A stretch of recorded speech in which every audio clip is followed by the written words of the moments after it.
The United States of America.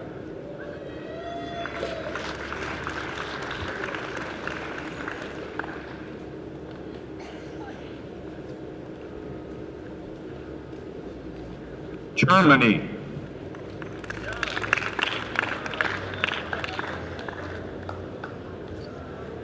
China.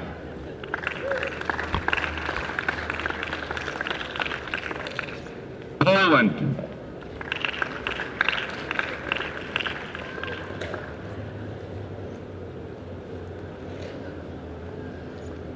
Ghana.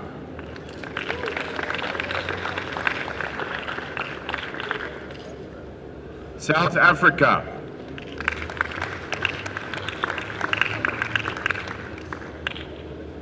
Nigeria.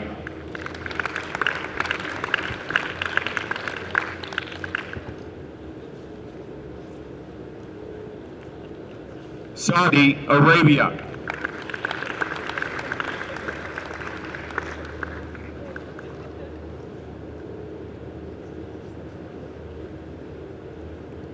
France.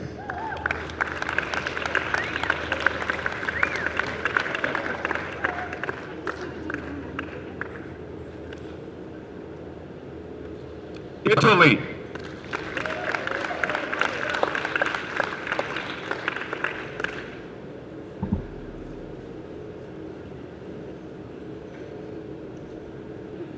Russia.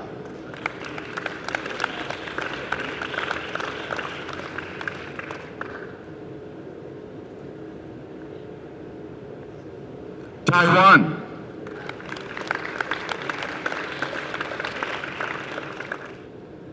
Brazil.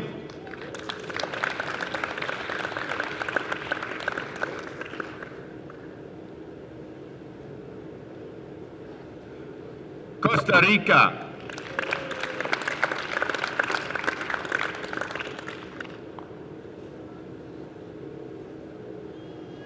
Argentina.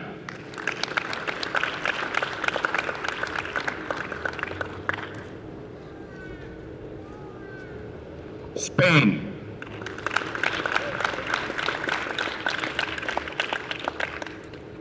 I now present this meditation on the flags. This assemblage of flags is but a small sample of the multitude of flags flown by nations across our globe. Among them is Old Glory, the flag of the United States of America. To U.S. Americans, and I speak as one, Old Glory is dear to our hearts. It represents the struggles of our fledgling colony to establish itself as an independent nation. It represents to us the joys and sorrows of our families our grandparents, our siblings, of most of our friends. It represents us individually as well as we identify ourselves with it.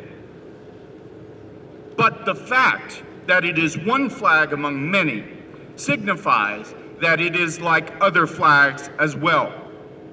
Each of these flags assembled here represents the destiny of a nation, and with it, the individual members thereof, their families, their friends, their struggles, their aspirations, an entire nation of people that look at that flag and say, that represents us.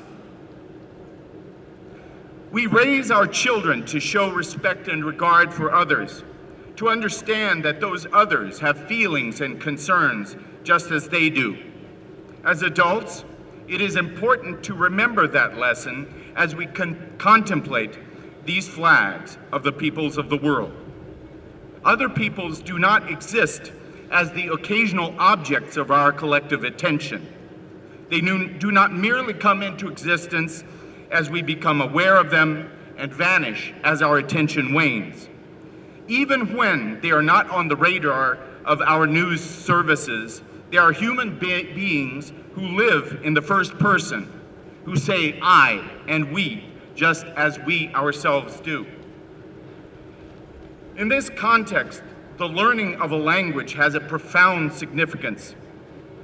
It signifies a movement on the part of one people towards another.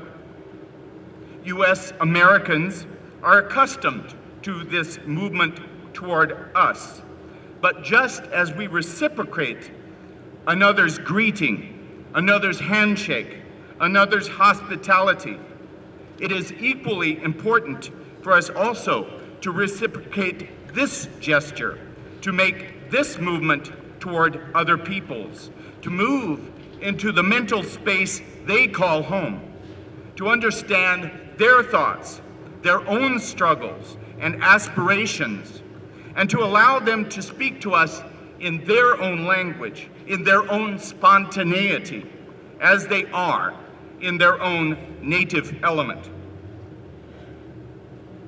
By assembling these flags here today, we recognize that even as we are a nation composed of different peoples, the world is a great community of peoples. The people of the United States are one of these, a powerful people, and in that respect perhaps unique in this present historical moment. But human dignity is not measured in terms of power. Instead, it is an attribute belonging to each one of us equally, from the most powerful to the least. And this ceremony is a testimony to that fundamental belief.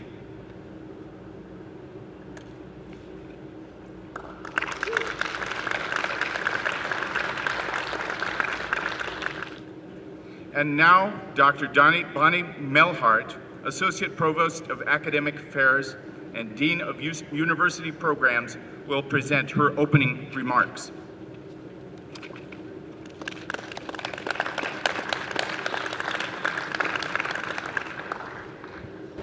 Our global community is in some ways shrinking.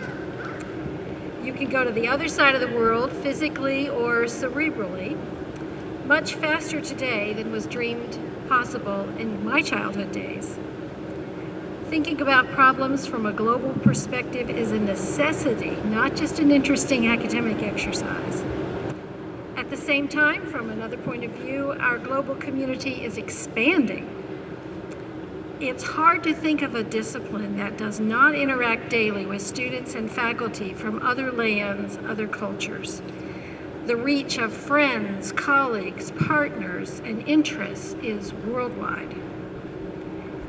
We are particularly mindful of the urgency and wisdom of globalization while our campus embarks on its initiative for comprehensive internationalization.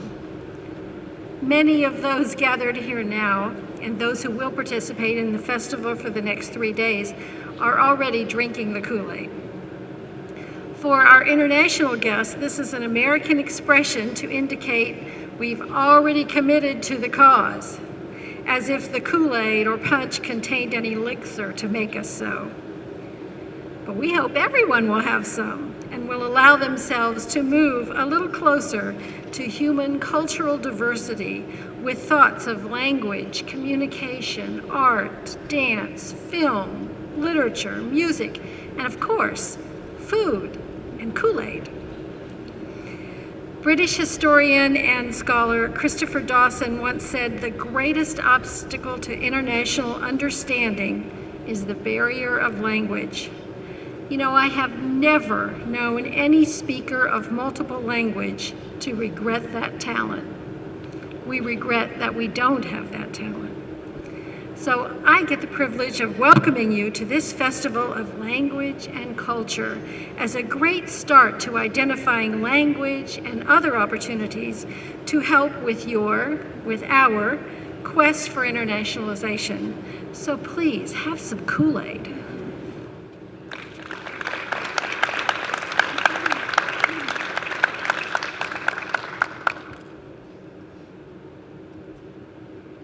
And now Dr. Kumla Agor will present his remarks.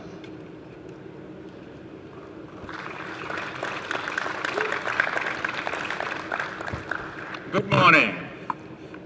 I join my colleagues in thanking you all for coming to the inauguration of the TCU Language and Culture Fest, the first of its kind on our campus. The festival is the product of an impressive collaborative effort across the TCU campus that involves many faculty members, administrators, staff, student organizations, and language students. Indeed, because of the list of contributors, because the list is so long, permit me simply to mention the names associated with the opening ceremony, along with the academic units and individuals that have provided financial support.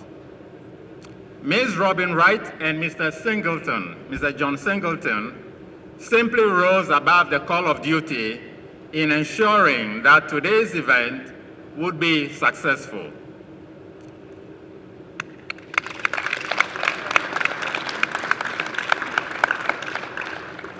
We thank all the student flag bearers, the faculty assistants, instructional services, and the vendors, especially Mr. Carlo Galotto, who has donated his food to the fest.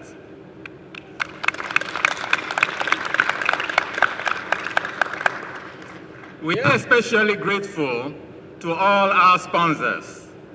At the ambassador level, these are our biggest contributors.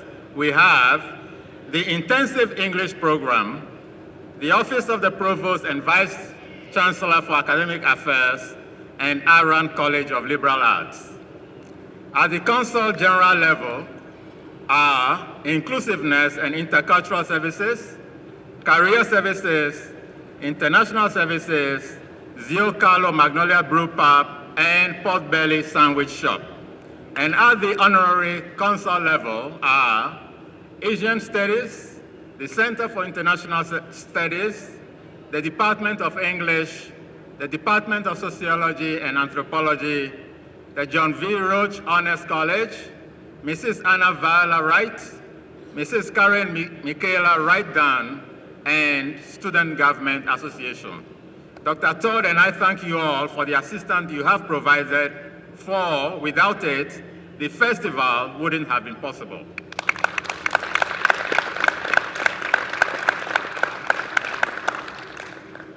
About 2 years ago, Dean Andy Schoolmaster invited Dr. Todd and me to consider doing something at campus-wide level, to draw higher attention to the significance of the languages we teach at TCU.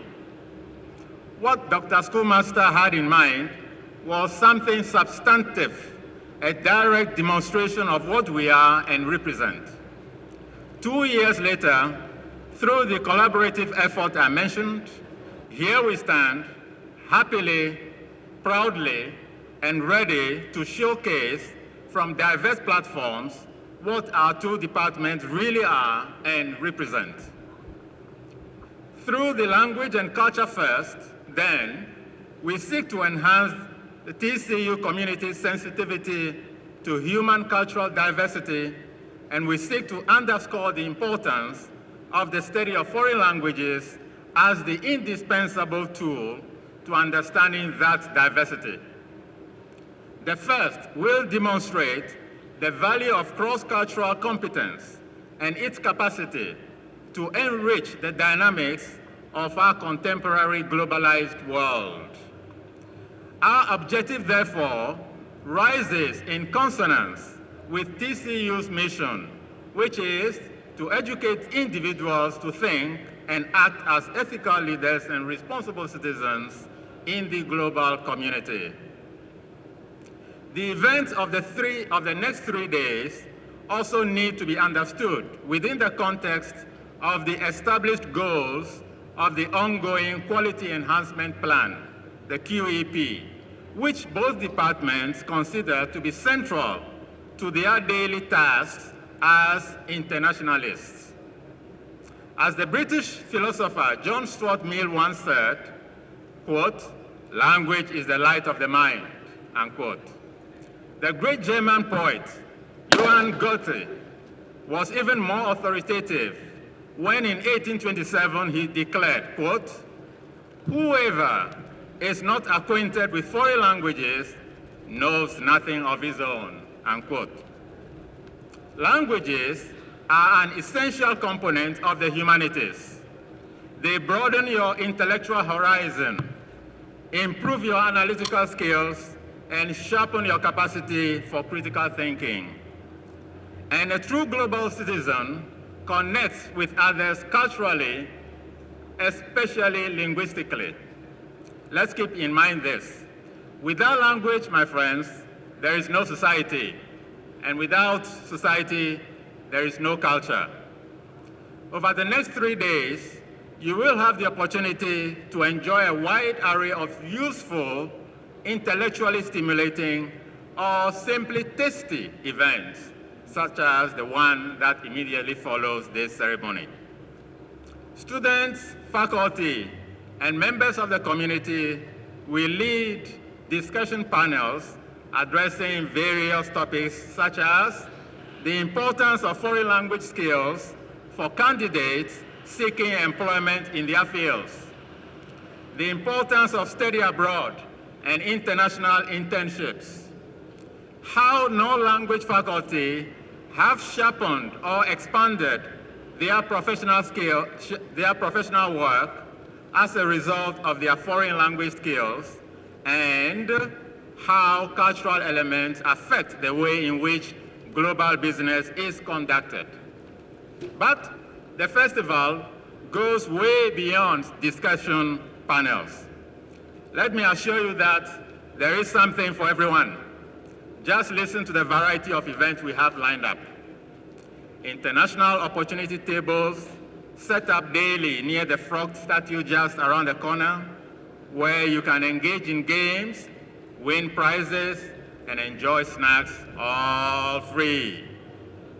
A daily exhibition at the main library, where you can take away handouts on topics such as learning a new cuisine or best loved international films. A foreign language song and poetry slam by our own very students. A dance theater staged by TCU students and local middle schoolers to tell the story of the scientific revolution regarding the continental drift, all intelligently conveyed through different languages. A must-see. A big screen foreign film at the campus commons, followed by a salsa dance where instructors will be on hand to teach us salsa steps. We even have for you an indoor screening of another film, Kinshasa Kids, on Thursday at 7 p.m. Please know that the venue for this particular event has changed from the Blue Auditorium to Sid Richardson Lecture Hall 2. If you're a jazz fan, we are not going to leave you alone. The TCU Jazz Band will make you see how global influences have helped shape the development of American jazz. Then comes an enticing international fashion show you shouldn't miss. And of course, I'm reserving the best for last. This evening's keynote address by Mr. Rob Schmidt, China Bureau Chief of American Public Media's Marketplace Program. My friends, we can't have Rob travel all the way from Shanghai, take time off, work from NPR, when all we have to do is walk 5 minutes to Ed Landreth. Can we? So, folks, as you can see, the TCU Language and Culture Fest is indeed a fiesta which must be celebrated. The full program is available out there on the table. Please go pick up a copy if you do not already have one. These 3 days present a golden opportunity for us to act out TCU's internationalist principles, colorfully, jubilantly. Let us explore the world beyond our borders by studying at least one other language. Remember, no language, no society, no society, no culture. Join the celebration, enjoy the fest.